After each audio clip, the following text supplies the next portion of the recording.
Hola, en esta ocasión compartiré con ustedes un suculento bocadillo de historia, espero sea de su agrado.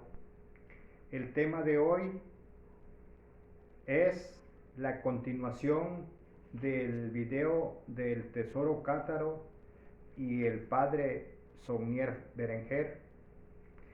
Estaba yo grabando el video anoche, pero hubo un corto de energía aquí en la ciudad y me cortó el video por mitad, o sea, no lo terminé. Entonces yo les pido una disculpa, son problemas fuera de nuestras posibilidades. Por eso ahorita voy a terminar la culminación de ese video. Pues entonces, en el caso de hoy hablaré de qué hizo el cura Saunier con ese dinero. Entonces llegó, remodeló toda la iglesia, le puso un calvario. Nada más el calvario de la iglesia costó 11,000 francos en aquel entonces, ¿sí? Además de la iglesia construyó una torre, una enorme torre que le llamó la Torre Magdala, ¿sí? Si ustedes se meten al internet y al Google y le solicitan la Torre Magdala de René Le Chatouet, inmediatamente los van a llevar hacia donde está la torre. Eso es cosa de la vida, ahí está, es real. O sea, en su segundo piso él le puso una enorme biblioteca, enorme biblioteca, enorme, con miles y miles de libros, ¿sí? Entonces, posteriormente, él construyó una, se puede llamar como villa, o como hotel, o casas de descanso, le llamó él, para que ahí fueran a descansar los padres ya de avanzada edad, ¿sí? Y le llamó la Villa Vitania, así le llamó, mire, Villa Vitania, ¿sí? Villa Vitania, ¿sí? Entonces, enorme, ¿sí? En esa villa le construyó él unos salones, salones para eventos, y constantemente había eventos. Dicen que lo visitaban personalidades de alta estirpe. Dice que llegaba el secretario de San Sulpicio o de París, de la Iglesia Católica, ¿sí? También una visita de la más importante fue el Juan de Habsburgo, ¿sí? Este señor era de la realeza, era primo del rey del imperio austrohúngaro. Ya se pueden imaginar la calidad de gente que llegaba. También lo visitó la soprana Eva Calva, ¿sí? Y muchos sacerdotes más, damas de nombres, ¿sí? De la estirpe alta, mucha gente, pero siempre había fiesta en esa Villa Vitania, ¿sí? Vinos, de todos vinos había. Dice que mandaba a traer los vinos por tambos, por barriles, mandaba a traer los vinos, dice. Comida para todo mundo, y todo lo costeaba el cura Saunier. De igual manera construyó un zoológico, enorme zoológico, ¿sí? Un enorme zoológico con pavos reales, con loros, con peces, con guacamayas, enorme un zoológico, ¿sí? También construyó unos miradores con unos andadores preciosos. O sea, construyó un jardín, un vergel con cantidades de plantas frutales, ¿sí?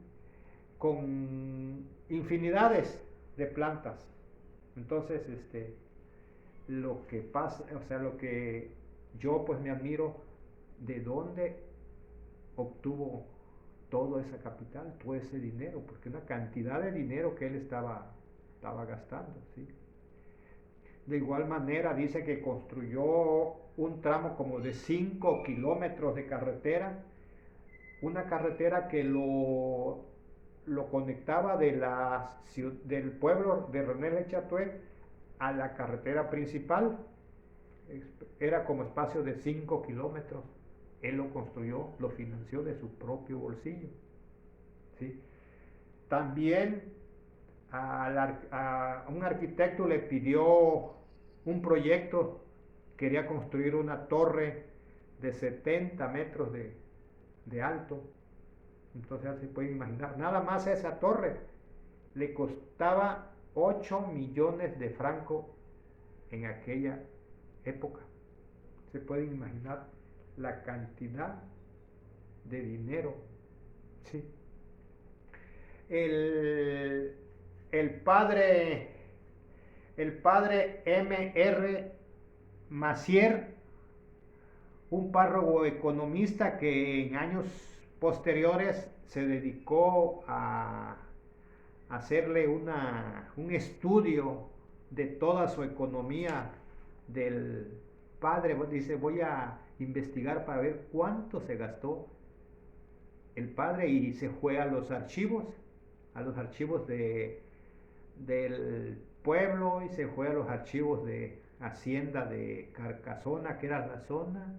Empezó a revisar los papeles, empezó a revisar todo, y concluyó que desde 1891 a 1917 el padre había gastado una fortuna de aproximadamente 1.400 a 2.500 millones de francos en oro.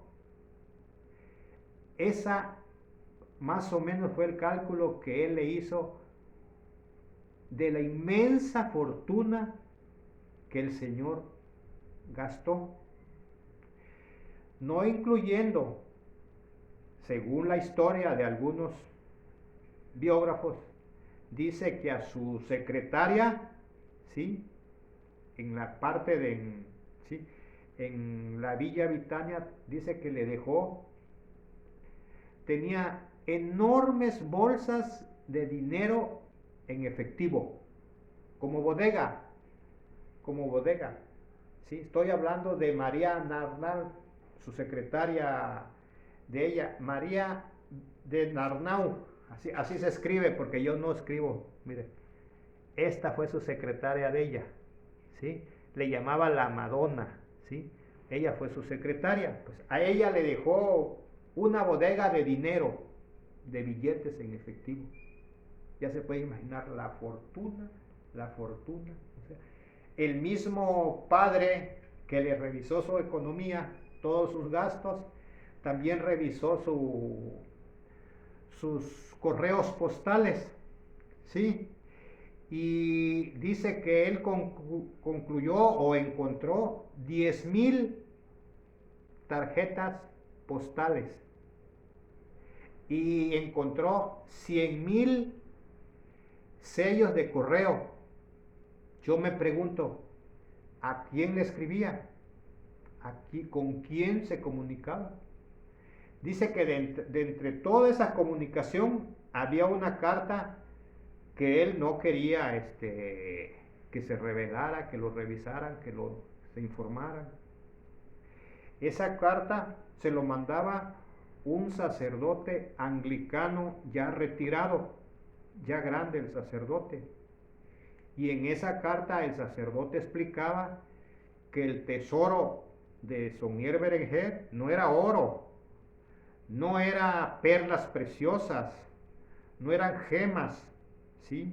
No era eso, sino que eran documentos que tenían un valor incalculable en contra de la iglesia. Que esos documentos que encontró Berenguer hablaban de la crucificación de Cristo, que nada más había sido un mito, un chantaje, una mentira, para que me expliquen, ¿sí? Que la iglesia está soportada en bases o en pilares falsos. Entonces se rumora que creo que era la iglesia de Roma que lo estaba financiando, que ella era la que estaba dando el dinero a cambio de su silencio, ¿sí? Entonces eso revela esa postal que tenía, ¿sí? Si nosotros analizamos, mire, en 1972 se exhibió la película El Tesoro de Jerusalén. Si ustedes analizan esa película, el erudito, el joven arqueólogo, estoy hablando de la película, el joven arqueólogo de repente se cae en una gruta y al caer encuentra un librito, estoy hablando de la película. En ese librito estaba unas inscripciones, unas contraseñas que le hablaba de una cámara, que esa cámara tenía la información. Estoy hablando de la película, ¿sí? Entonces, al final de cuentas, el erudito encuentra al ermitaño, que equivale a Saunier, el ermitaño, y él le entrega al joven erudito la cámara con la información. Sigo hablando de la película. Cuando van y revelan lo que tiene la cámara, ahí en la cámara decía que la crucificación de Jesús había sido un mito, una mentira. Eso dice la película. Si tienen ustedes duda, váyanse, pídanle la película de febrero de 1972, Tesoros de Jerusalén. Ahí habla también de eso, de que la crucificación de Jesús había sido un mito. Si nos vamos a la literatura, vámonos al libro de Andrea Faber-Kaiser, que se llama Jesús murió y vivió en Cachemira.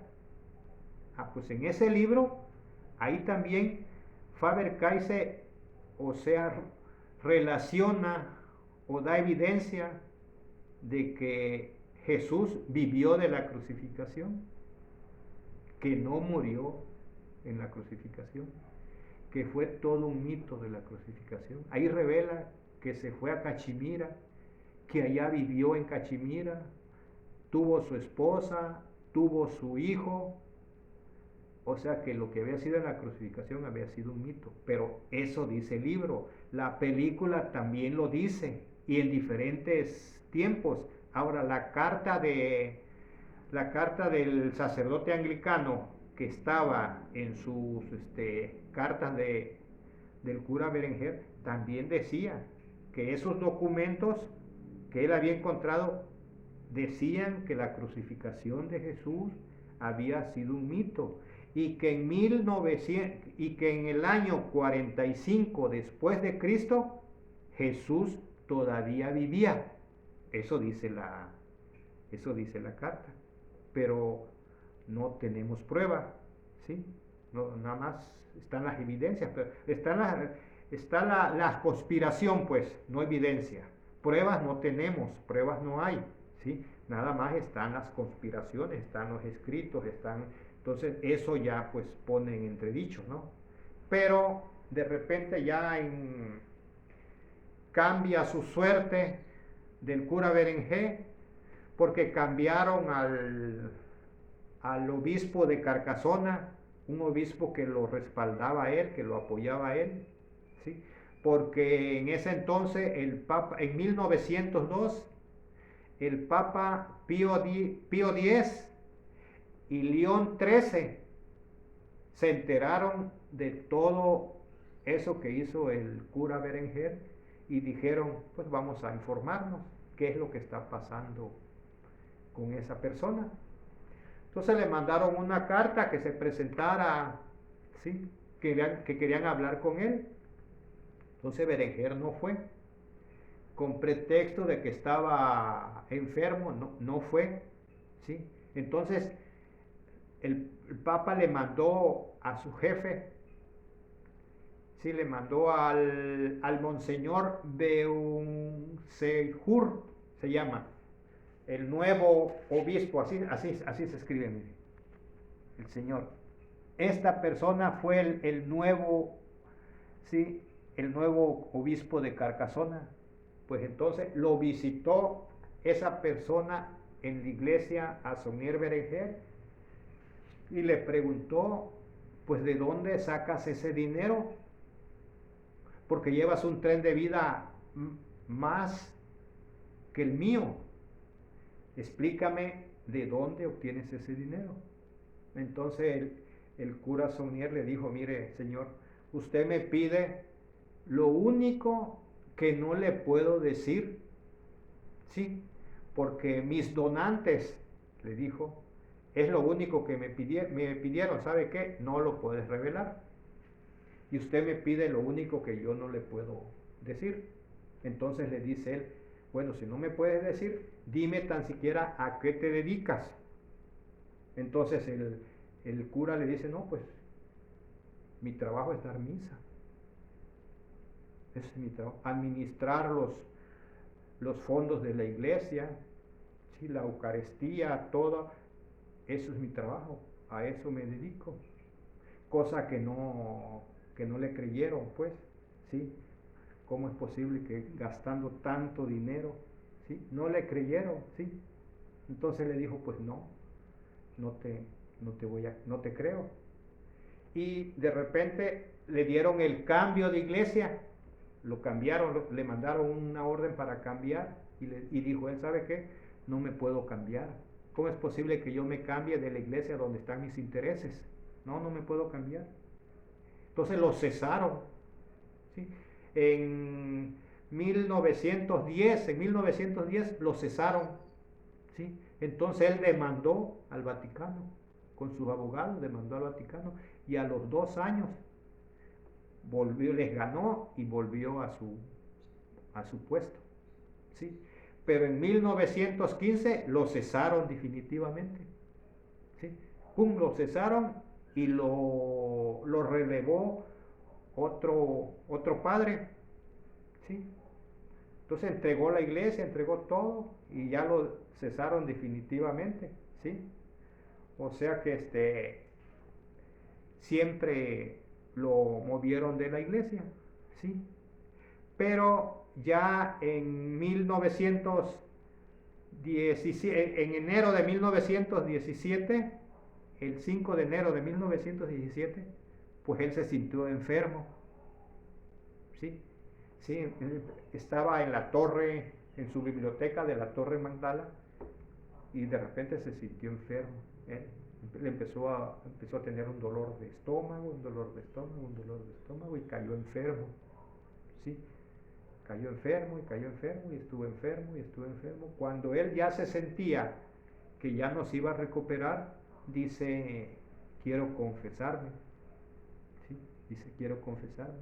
Y mandó a traer a un sacerdote de vecino que se llamaba el padre Rivera.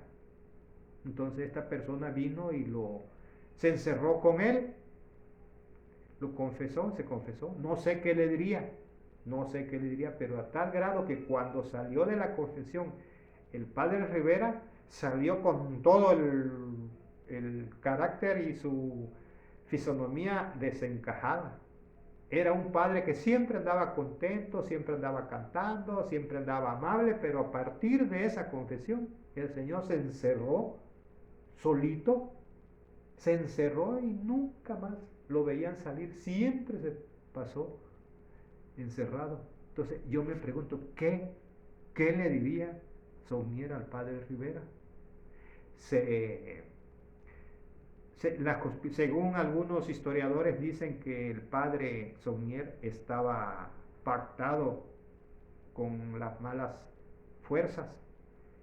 Entonces, pues yo analizo, si vemos todo lo que hizo, pues tiene cierta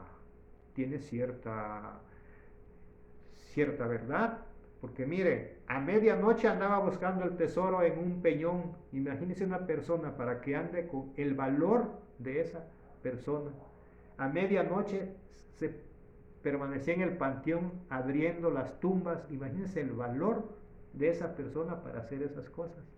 Entonces dicen que él estaba pactado con el demonio y que él fue el que le dio todo ese poder. Otros dicen que no, otros dicen que él pertenecía al priorato de Sion y que ellos eran lo que le daban todo el apoyo. Ya para no hacérselos más larga, el 22 de enero de 1917, de 65 años, Saugnier Berenguer murió. ¿Sí? Y ahora el cura se encuentra descansando al lado de las tumbas que él noches y noches y noches permaneció abriéndolo y abriéndolo y abriéndolo. Ahora el cura Saugnier ahí descansa en paz. ¿Sí?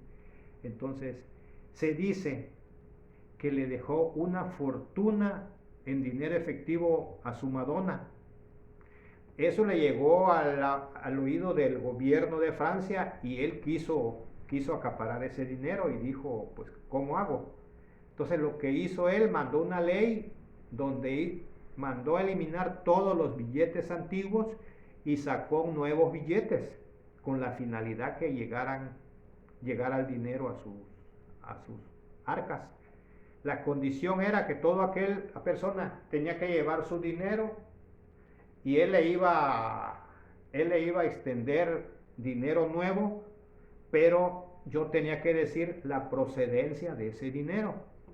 Entonces, como la Madonna o Marie no tenía manera de cómo comprobar de dónde sacaba ese dinero, dicen que de coraje sacaba las bolsas de dinero, lo sacó montón y amontonó un montón de billetes, le echó gasolina y le prendió fuego, lo quemó. Y se quedó ella viviendo pues con la renta de la Villa Vitania, que era pues grande, y con eso estuvo viviendo. Posteriormente ella vendió esa Villa Vitania y a la persona que le vendió le dijo, ¿sabe qué? Dice, antes de que yo me muera le voy a contar, dice, un secreto que le va a dar un poder económico y un poder político enorme. Eso le dijo ella. Pero de repente le dio un paro cardíaco a ella tampoco y no, nunca más dijo cuál era el misterio de ese enigmático o enigmática riqueza o de dónde lo obtuvieron. Pues eso es la finalización del tesoro cátaro que se cree que encontraron en Rennes-le-Château. Si preguntan de dónde tomé toda esa biografía, de dónde saqué esa bibliografía, mire, pueden tomar en cuenta de este libro, mire, El Priorato de Sion. ¿Sí? Ahí está ese libro. De ese libro pueden tomar información. También tengo esto, Los Misterios de Compostela, de Luis Charpentier. También, mire, de ahí también pueden sacar información de ese libro. Los misterios ¿sí? También tengo este otro, Grandes Enigmas del Universo, de Richard Lemming. También de ahí pueden sacar información si alguien se interesa en profundizar en esto. También pueden sacar información de este tesoro, el tesoro cátaro, de Gerard de Seda. También aquí hay información de ese tesoro.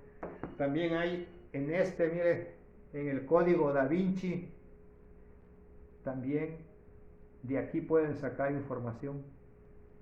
Sí. Pues por esta ocasión doy por terminado el tema y me despido para un próximo video. Bye bye.